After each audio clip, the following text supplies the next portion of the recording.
Hello everyone. ये है mission success strategy और मैं हूं डॉक्टर मधु कटियार। राजनीति विज्ञान प्रीवियस ईयर्स रिवीजन श्रृंखला के अंतर्गत आज हम यूजीसी नेट जनवरी 2017 का द्वितीय प्रश्न पत्र सॉल्व करेंगे। इस प्रश्न पत्र में कुल 50 प्रश्न हैं और इन प्रश्नों को हल करने से हमें जो है जीआईसी प्रवक्ता परीक्षा, यूजीसी नेट परीक्षा, टीजीटी पीजीटी परीक्षा और असिस्टेंट प्रोफेसर परीक्षा, डिग्री कॉलेज परीक्षा के लिए हमें बहुत कारगर साबित होता है, क्योंकि यहीं से प्रश्न बार बार दोहरा दिए जाते हैं। तो इन प्रश्नों को हल करना हमारे लिए अत्यंत महत्वपूर्ण है। आइए देखते हैं पहला प्रश्न।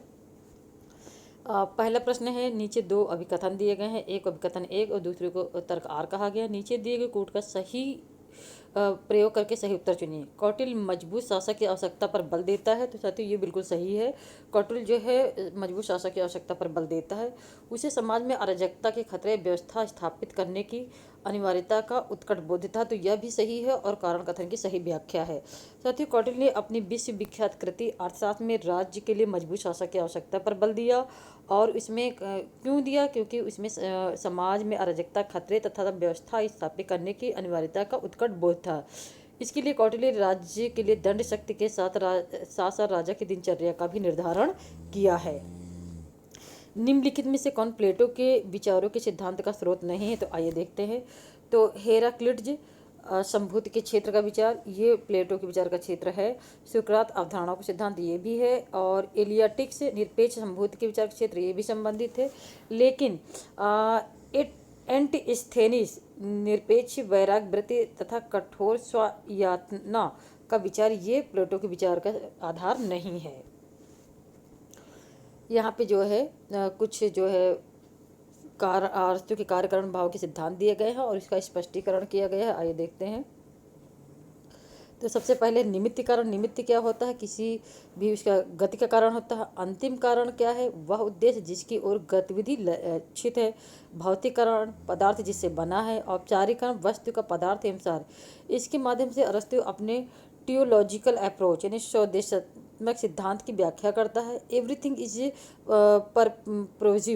परपोजिव यानी और सभी जो है उद्देश्यपूर्ण है सभी वस्तुएं, और सभी वस्तुओं को इसके भूतकाल में समझा जा सकता है।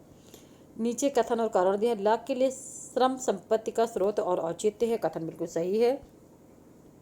इसका कार्य पृथ्वी की उपभोज्य सामान में बदल देना है, तो यह भी सही है, कारण कथन की सही व्याख्या है। निम्नलिखित में से कौन राल्स के अज्ञानता के आवरण की सही विशेषता नहीं है? तो आइए देखते हैं।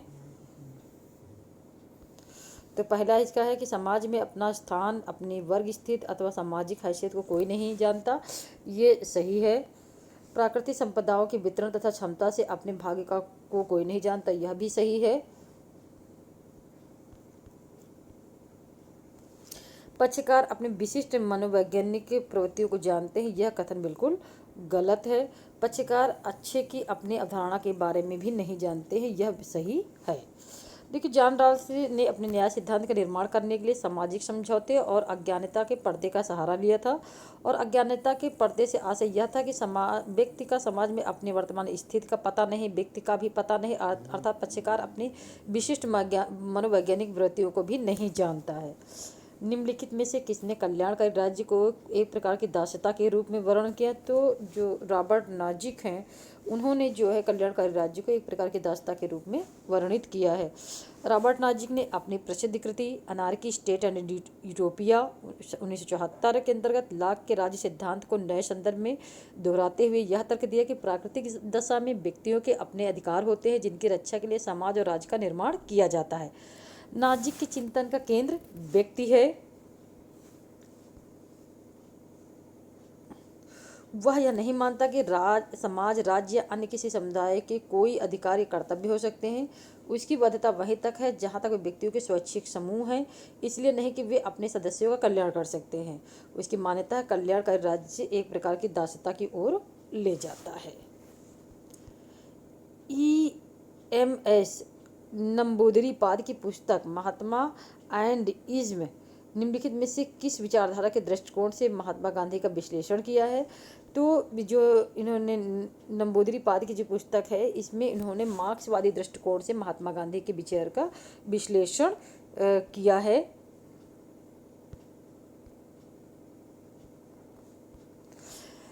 CMS नंबूदरीवाद 1909 से 1998 तक एक भारतीय साम्यवादी राजनीतिज्ञ और सिद्धांतकार थे जो 1957 से 59 एवं 1967-69 में केरल के मुख्यमंत्री रहे। उन्होंने अपनी पुस्तक महात्मा एंड ईज में मार्क्सवादी विचारधारा के दृष्टिकोण में महात्मा गांधी का विश्लेषण किया है। एम.एन. राय के मामले में निम्नलिखित में से कौन सा कथन सही नहीं? उन्होंने स्वतंत्र भारत के लिए एक मॉडल संविधान तैयार किया था, यह कथन बिल्कुल सही है। संप्रभु शक्ति जनता में निहित होनी चाहिए, यह भी सही। गांव, कस्बों तथा शहरों में जन समितियां गठित हो, यह भी सही। वे संगठक इकाइयों के अलग होने के अधिकारों पर सहमत नहीं थी, यह बिल्कुल गलत है। निम्नलिखित में से यह किसका विश्वास था कि कोई क्रांति तभी सफल होती है जब वह राजनीतिक रहती है तथा समाज तक विस्तारित नहीं होती? तो आइए देखते हैं इसके Crane Brinton, V.I. Lenin, Hannah Arendt, Mahatma Gandhi. तो ये कथन हन्ना आरेंट का है। हन्ना आरेंट का विचार था कि कोई क्रांति तभी सफल होती है जब वह राजनीतिक रहती है तथा समाज तक विस्तारित नहीं होती। अपनी एक पुस्तक 1963 के अंतर्गत आरेंट ने अमेरिकी और फ्रांसीसी क्रांतियों के स्वरूप में अंतर स्पष्ट किया है। आरेंट के अनुसार किसी भी देश में क्रांतिकारी परंपरा की सार्थकता इस बात में है कि लोग अपने सहचरों के साथ स्वतंत्र कार्रवाई में हिस्सा लेते हुए सार्वजनिक सुख को बढ़ावा दे सकें। अगला क्वेश्चन कंपैरेटिव पॉलिटिक्स से है। निम्नलिखित में से कौन सा कथन सही नहीं है? तो आइए देखते हैं। पारंपरिक राजनीतिक सिद्धांत गुणात्मक है, सही है। व्यवहारिक राजनीतिक सिद्धांत मात्रात्मक है, यह भी सही है। उत्तर व्यवहारवादी राजनीतिक सिद्धांत गुणात्मक तथा मात्रात्मक दोनों, यह भी सही है। उत्तर व्यवहारवादी राजनीतिक सिद्धांत नृजाति केंद्रित है, यह विशेषकर पाश्चात्य लोकतंत्र पर ध्यान केंद्रित करता है, यह बिल्कुल गलत है। व्यवहारवादी क्रांति का जन्म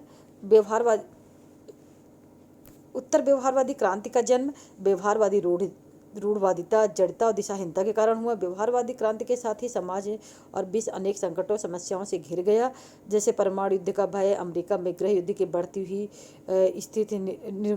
निरंकुशता, वियतनाम में अघोषित युद्ध, जनसंख्या विस्फोट, प्रदूषण आदि। इस प्रकार उत्तर व्यवहारवादी राजनीतिक सिद्धांत जाति केंद्रित पाश्चात्य लोकतंत्र पर केंद्रित न होकर व्यापक फलक पर उदित हुआ है, जिसमें मूलतः समग्र विश्वजनीय समस्याओं का केंद्र बिंदु बनाया गया है। निम्नलिखित में से किसने 3 मानकों पर विशेष बल देते हुए लोकतंत्र के प्रक्रिया मूलक सिद्धांत पर बल देते? तो रॉबर्ट ए डहेल। प्रक्रिया मूलक लोकतंत्र को सफल एवं मजबूत बनाने के लिए कुछ प्रक्रिया विशेष यथा नियमित चुनाव, राजनीतिक समानता आदि को सुनिश्चित करते हुए निश्चित प्रक्रियाओं पर बल देता है। रॉबर्ट ए डहेल ने मूलतः 3 मानकों पर बल देते हुए लोकतंत्र के प्रक्रिया मूलक सिद्धांत को व्याख्यायित किया है। वह प्रभावी जन सहभागिता, मताधिकार में समानता तथा सभी सदस्यों के समक्ष यह चुनौती प्रस्तुत करने का पक्षधर है, जिसके अंतर्गत वैकल्पिक प्रासंगिक नीतियों और अन्य परिणामों के बारे में सीख सकें। निम्नलिखित में से कौन मैक्स वेबर का निरूपण नहीं है? तो प्रभावी प्राधिकार पद औपनिक होता है तथा यह राज्य एवं सत्ता से संबंधित होता है, यह इनका निरूपण नहीं है। इसके अतिरिक्त तर्क शक्ति, कार्यमूलक विभेदन तथा विशिष्टीकरण, जिसके फलस्वरूप व्यवस्था, सौहार्द तथा दक्षता का निर्माण होता है, सही है। आदर्श प्रारूपों के संबंध में विश्वास तथा संकेतों पर आधारित प्रभावी अधिकार, यह भी सही है। औचित्य स्थापना तथा आदर्श प्रारूप विज्ञान विधि, यह भी सही है। यह किसका कथन है कि संघवाद में ऐसे व्यक्तियों की आवश्यकता होती है जिनकी इच्छा संघ की होती है, परंतु उन्हें एकता की इच्छा बिल्कुल नहीं होनी चाहिए? तो यह कथन है ए वी डाइसी ने दिया है। ए वी डाइसी 1835 से 1922 ने अपनी पुस्तक the law of the constitution 1989 में यह लिखा है कि संघवाद में ऐसे व्यक्तियों की आवश्यकता होती है जिसकी इच्छा संघ की होती है, परंतु उन्हें एकता की इच्छा बिल्कुल नहीं होनी चाहिए। यह कथन किसका है कि राजनीतिक संस्कृति तथा शासन के स्थायित्व के बीच कोई सीधा संबंध नहीं? तो ये जो कथन है वो लिजफर्ड का कथन है। अब लिजफर्ड कौन है?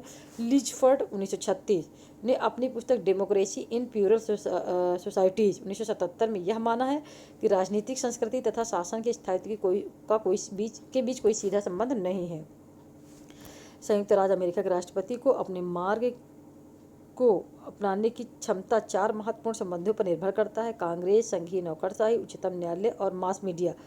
उपर्युक्त में से निस्संदेह सर्वाधिक महत्वपूर्ण कौन है? तो सबसे सर्वाधिक महत्वपूर्ण जो है कांग्रेस है।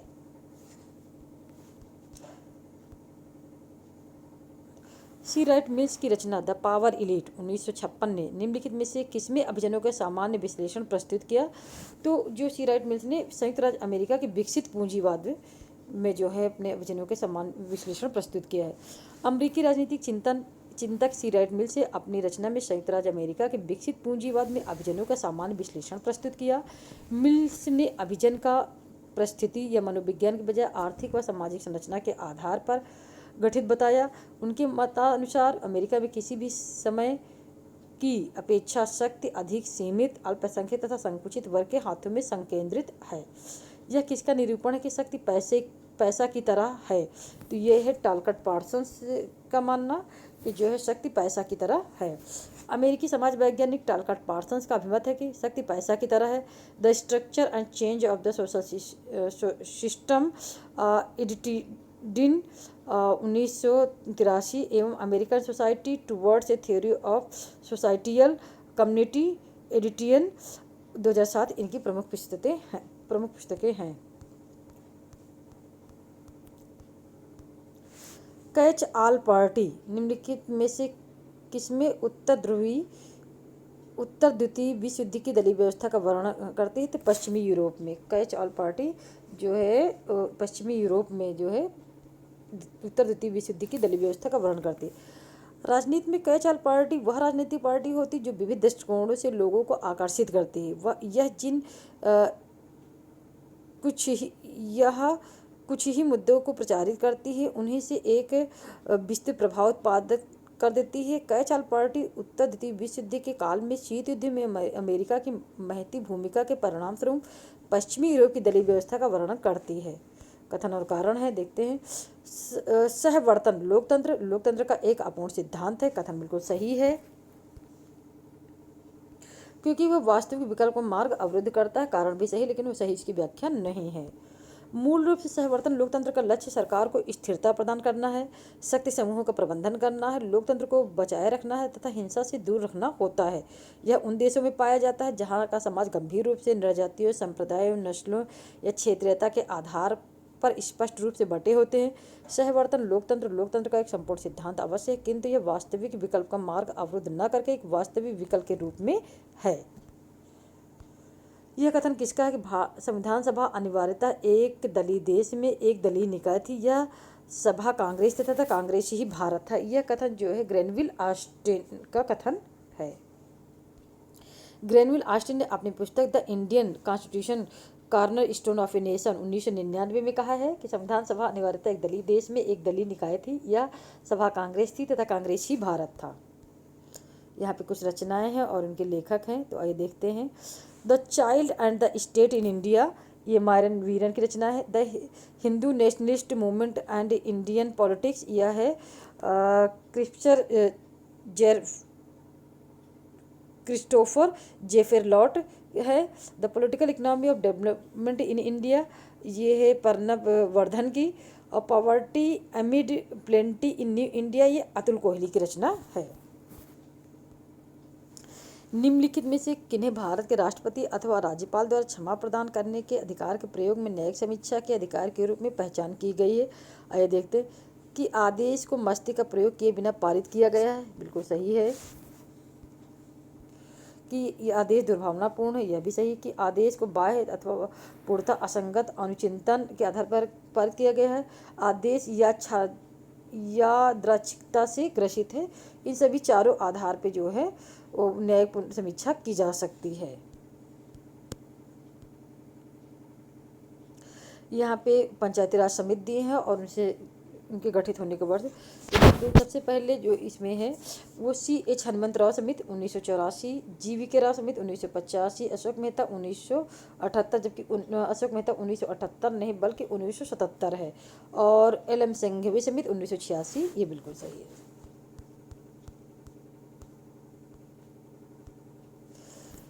मूल कर्तव्य विवाद योग्य नहीं है, ये कथन बिल्कुल सही है। उनके द्वारा देशभक्त तथा संवेदनशील नागरिक का भाव भर जाने की अपेक्षा होती, यह भी सही, लेकिन कारण कथन की सही व्याख्या नहीं है। निम्नलिखित में से कौन भारत के विधायिका के विशेषाधिकार हैं? तो आइए देखते हैं। वाद विवाद तथा सभा की कार्यवाहियों को प्रकाशित करने का अधिकार तथा अन्य को इनके प्रकाशन से रोकने का अधिकार, ये बिल्कुल सही है। सदन में अजनबियों को अपवर्जित करने का विशेष अधिकार, यह भी सही है। आंतरिक मामलों को विनियमित करने का अधिकार, यह भी सही है। विशेषाधिकार का उल्लंघन करने के लिए सांसदों तथा बाह्य व्यक्तियों को सजा देने का अधिकार, यह भी बिल्कुल सही है। देखिए, भारतीय संविधान के 5वें भाग के अंतर्गत अनुच्छेद 79 से 122 में संसद गठन, संरचना, अवधि, अधिकारियों, प्रक्रिया, विशेषाधिकारों व शक्ति आदि के बारे में वर्णन किया गया है। भारत में निम्नलिखित किसान आंदोलनों को उनके कालक्रमानुसार व्यवस्थित कीजिए और नीचे दिए गए सही उत्तर में से चुनिए। तो आइए देखते हैं। तो सबसे पहले हुआ था सबसे पहले किसान आंदोलन हुआ था चंपारण 1917, फिर बारदोली 1927, तेभागा 1946 और सिगूर 2009-10 टाटा नैनो से संबंधित मामला पश्चिम बंगाल से संबंधित था। भारत में संघवाद संबंधी घटनाओं के विकास का सही क्रम क्या है? देखिए, सबसे पहले जो इसमें समितियाँ आई थी, सबसे पहले आपकी आई है कौन सी? राजमन्नार 1969, आनंदपुर शाही प्रस्ताव 1973, पश्चिम बंगाल ज्ञापन 1977 और पुंछी आयोग 2007।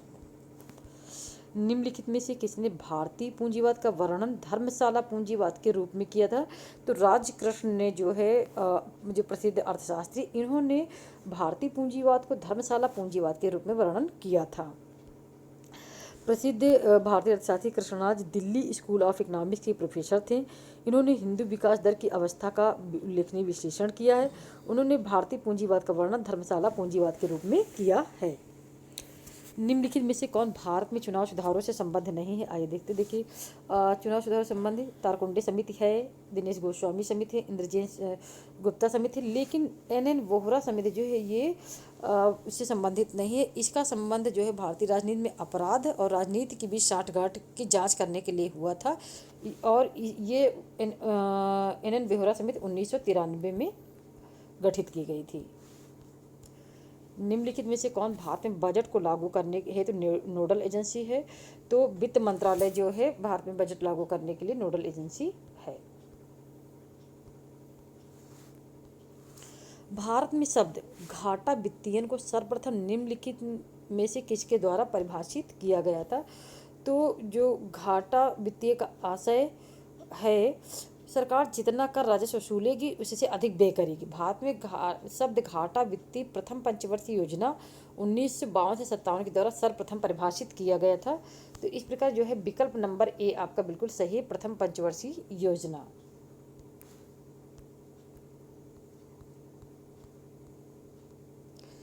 निम्नलिखित में से क्या 73वें संविधान संशोधन अधिनियम और 74वें संविधान संशोधन अधिनियम के बीच समानताएं हैं? तो आइए देखिए कौन कौन सी समानताएं। समय समय पर निर्वाचन दोनों में है। सामाजिक और आर्थिक कमजोर समूहों का सशक्तिकरण, ये भी सही है। और राज्य चुनाव आयोग गठन, यह भी सही है। दोनों में समान है, लेकिन वार्ड समितियों गठन दोनों में समान नहीं है। निम्नलिखित में से कौन सांविधिक निकाय है? तो आइए देखते हैं सांविधिक निकाय कौन कौन से हैं। तो विश्वविद्यालय अनुदान आयोग, ये संवैधानिक निकाय है। रेलवे बोर्ड संवैधानिक निकाय है। परमाणु ऊर्जा आयोग संवैधानिक निकाय, लेकिन राजभाषा आयोग जो है संवैधानिक निकाय है। निम्नलिखित में से कौन सा मंत्रालय सेवार्थी वृंद सिद्धांत के आधार पर गठित मंत्रालय का एक उदाहरण है? तो कृषि मंत्रालय है, ये जो है सेवार्थी वृंद सिद्धांत के आधार पर गठित मंत्रालय है। आइए देखते हैं अगला प्रश्न लोक प्रशासन से संबंधित है। लोक प्रशासन के अध्ययन के निम्नलिखित उपागमों को कालक्रम के रूप में व्यवस्थित कीजिए। तो देखिए सबसे पहले जो आया है वो संस्थागत उपागम, फिर व्यवहारिक उपागम, फिर व्यवस्था उपागम, फिर लोक नीति उपागम आया है। नीचे दो कथन दिए गए हैं। अभी कथन एक कथन है और दूसरे को कारण कहा गया। देखिए भारत में लोक सेवकों के कोई राजनीतिक अधिकार नहीं होते हैं, ये असत्य है। तटस्थता भारत में लोक सेवाओं की विशेषता है, यह सही है। तो विकल्प नंबर डी आपका बिल्कुल सही है। निम्नलिखित में से किन्हें द्वितीय प्रशासनिक सुधार आयोग ने भारत में नागरिक केंद्रीय प्रशासन में अवरोध के रूप में पहचान की है? तो अवरोध के रूप में पहचान किसकी की? लोक सेवकों की लचीला, स्व-स्थायीकरण तथा अभियांत्रिक अवलोकन का दृष्टिकोण, यह बिल्कुल सही है। लोक सेवकों के उत्तरदायित्व का प्रभाव, यह भी सही है। सुशिक्षित राजनीतिक नेतृत्व का अभाव, यह भी सही। नागरिकों के अपने अधिकारों और कर्तव्यों की जानकारी का निम्न स्तर, ये इससे संबंधित नहीं है। तो विकल्प नंबर बी सही, सॉरी विकल्प नंबर बी सही है। तो इसमें सी, सुशिक्षित राजनीतिक नेतृत्व का अभाव नहीं है, जबकि नागरिकों के अपने अधिकारों कर्तव्यों की जानकारी का निम्न स्तर भी इसका जो है अवरोध के रूप में आता है। तो ए, बी और डी बिल्कुल सही है। निम्नलिखित में से कौन सी प्रकार की नौकरशाही स्वयं को लोकहित का संरक्षक मानती है परंतु वह लोकमत से स्वतंत्र होती है तथा प्रति उत्तरदायी नहीं होती? तो जो अभिवाहक नौकरशाही होती है वो जो है अपने आप को स्वयं लोकहित का संरक्षक तो मानते हैं लेकिन लोकमत से स्वतंत्र और प्रति उत्तरदायी नहीं होती है। और जो एफ.एम. मार्क्स हैं उन्होंने नौकरशाही का वर्गीकरण करते हुए 4 प्रकार की नौकरशाही बताई थी। पहला अभिवाहक नौकरशाही, दूसरा जातीय नौकरशाही, तीसरा संरक्षक नौकरशाही और चौथा योग्यता आधारित नौकरशाही।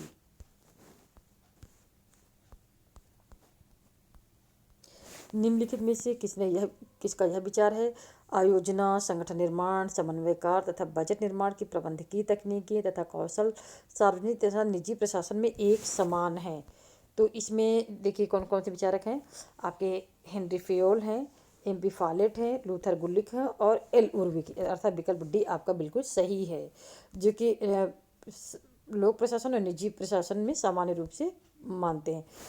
पूंजीवादी वैश्विक अर्थव्यवस्था उत्पादकों तथा उपभोक्ताओं, विक्रेताओं, क्रेताओं की वस्तु श्रृंखला से बनी है जो वैश्विक अर्थव्यवस्था के केंद्र में देशों को जोड़ती है। निम्नलिखित में से किसका आधार है? तो यह है विश्व व्यवस्था सिद्धांत का आधार है। अब विश्व व्यवस्था सिद्धांत क्या है? विश्व व्यवस्था सिद्धांत के अनुसार पूंजीवादी वैश्विक अर्थव्यवस्था उत्पादकों तथा उपभोक्ताओं, क्रेताओं, विक्रेताओं की वस्तु श्रृंखला से बनी है जो वैश्विक अर्थव्यवस्था के केंद्र में देशों को जोड़ती है।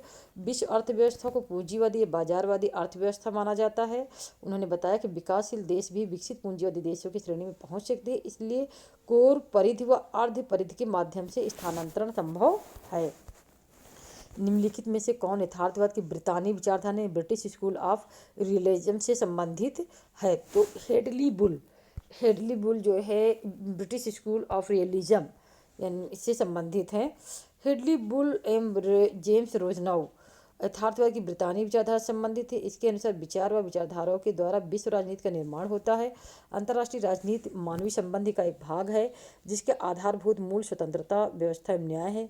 इंग्लिश स्कूल के द्वारा अंतर्राष्ट्रीय राजनीति में शक्ति के महत्व को स्वीकार किया गया, परंतु यथार्थवादियों के उस दृष्टिकोण को अस्वीकार किया गया जिसके अनुसार विश्व में केवल अराजकता व्याप्त है और अंतर्राष्ट्रीय संस्थाओं मूल्यों का कोई महत्व नहीं है।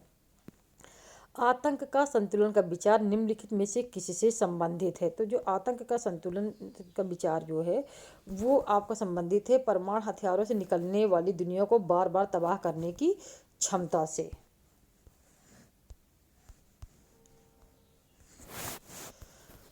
निम्नलिखित में से कौन शक्ति संतुलन की मुख्य धारणा नहीं है? तो आइए देखते हैं। तो राज्य प्रमुख राष्ट्रीय हितों की सुरक्षा के लिए दृढ़ संकल्प है, यह भी बिल्कुल सही है। प्रमुख राष्ट्रीय हितों को खतरा पैदा हो सकता है, यह भी सही है। राज्यों की सापेक्ष सत्ता स्थितियों का मापन किया जा सकता है, यह भी सही है।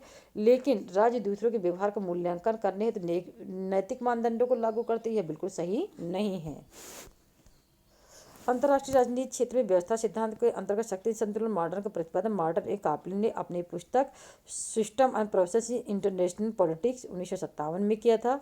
इनके शक्ति संतुलन ऐसी व्यवस्था है जिसमें राज्य के मध्य शक्तियों का एक तरफ से बंटवारा होता है जिसमें किसी राष्ट्र के पक्ष में शक्ति अधिक न होने पाए। प्रस्तुत प्रश्न के उत्तर में बिंदु 4 दूसरे राज्य के व्यवहार का मूल्यांकन करने हेतु नैतिक मानदंडों को लागू करता है। शक्ति संतुलन की मुख्य धारणा नहीं है। किन देशों ने क्योटो प्रोटोकॉल का अनुपालन करते हुए उत्सर्जन में कमी लाने को विधिक रूप में अनिवार्य किए जाने का प्रस्ताव आज स्वीकार कर दिया है? तो ये जो है भारत और चीन ने क्योटो प्रोटोकॉल को जो है अमल में लाने के लिए जो है विधिक प्रस्ताव लाने पे जो है मना कर दिया है। अब क्योटो प्रोटोकॉल क्या है? देखिए भारत और चीन ने क्योटो प्रोटोकॉल का अनुपालन करते हुए उत्सर्जन में कमी लाने को विधिक रूप से अनिवार्य किए जाने के प्रस्ताव को अस्वीकार कर दिया है। UNFCCC की वर्ष 1997 में क्योटो प्रोटोकॉल में बैठक हुई जिसमें ग्रीन हाउस गैसों की कटौती का समझौता हुआ। यह समझौता विकसित देशों के लिए बाध्यकारी था जबकि विकासशील देशों पर किसी प्रकार का प्रतिबंध नहीं था। UNFCCC का मतलब होता है United nation framework convention on climate change.